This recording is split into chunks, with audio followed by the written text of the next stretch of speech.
अस्सलाम वालेकुम friends, welcome to my channel drama serial मेरे ही रहना में। आज की एपिसोड में क्या हुआ था ये मैं आपको इस वीडियो में बताऊंगी। लेकिन वीडियो में आगे बढ़ने से पहले अगर आप मेरे चैनल पे न्यू हैं तो मेरे चैनल को सब्सक्राइब कर दें, बेल आइकन को प्रेस कर दें ताकि मेरे आने वाली हर नई वीडियो आपको मिल सके।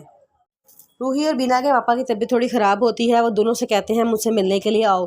दोनों वहाँ मिलने के लिए आती हैं तो एक दूसरे को देख के कहती हैं कि पापा अगर आपने इसको बुलाना था तो आपको मुझे नहीं बुलाना चाहिए था। दूसरी भी इसको देख के कहती है कि पापा अगर आपको रूही बाजी को बुलाना था तो आपको मुझे नहीं बुलाना चाहिए था, मैं तो उनकी शक्ल तक देखना नहीं चाहती। पापा कहते हैं कि बेटे तुम लोग कैसी बातें कर रहे हो, तुम लोग ऐसे बात करो जैसे तुम लोग एक दूसरे की जान के दुश्मन हो, तुम लोग बहनें हो और एक दूसरे से शदीद मोहब्बत भी रखती थी, तुम लोगों को क्या हो गया है। आगे से बीना कहती है पापा जब तक मैंने इनका हाथ पकड़ के चलती रही इनको मैं सही लगी, जब मैं इनका हाथ पकड़ के खुद चलना सीखा तो मैं बुरी बन गई। आपको पता है इन्होंने मुझे मारने की कोशिश की है, इन्होंने मेरा बच्चा मारने की कोशिश की है।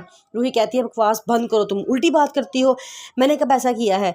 आगे से बीना कहती है नहीं पापा ये बिल्कुल मैं सही कह रही हूँ, आप ही मेरे इतना खिलाफ हो गई हैं। वो उन्होंने सब घर वालों को मेरे खिलाफ भड़का दिया है और सारे घर वाले मेरे खिलाफ हो गए हैं, कोई मुझसे बात तक करना नहीं चाहता।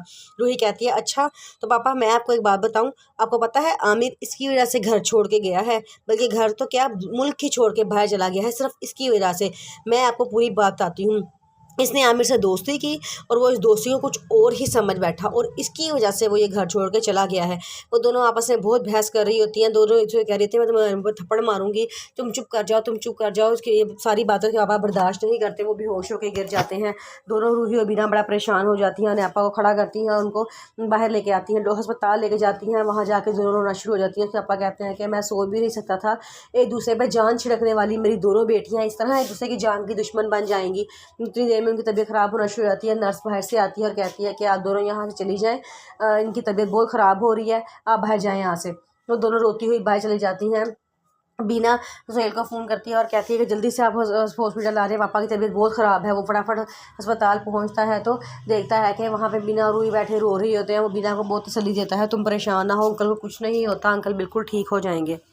अनु की शादी के अगले दिन अनु सो के उठती है तो उसकी सास कमरे में आती है और कहती है कि नाश्ता तैयार है बेटा और नाश्ता करो। लेकिन अनु कहती है कि नहीं मैं तो अपने घर जाकर नाश्ता करूँगी। उसकी सास कहती है कि बेटा हमेशा से ही ऐसे होता है, शादी के पहले दिन नाश्ता लड़की अपने ससुराल में ही करती है।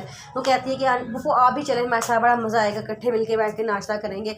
वो कहती है कि नहीं मैंने नहीं जाना, तुम जाओ, मुझे घर में बहुत काम है। वो कहती है ठीक है। इधर में उसकी हमारी कॉल आती है, वो फ़ोन कान के साथ लगा के घर से बाहर निकल जाती है।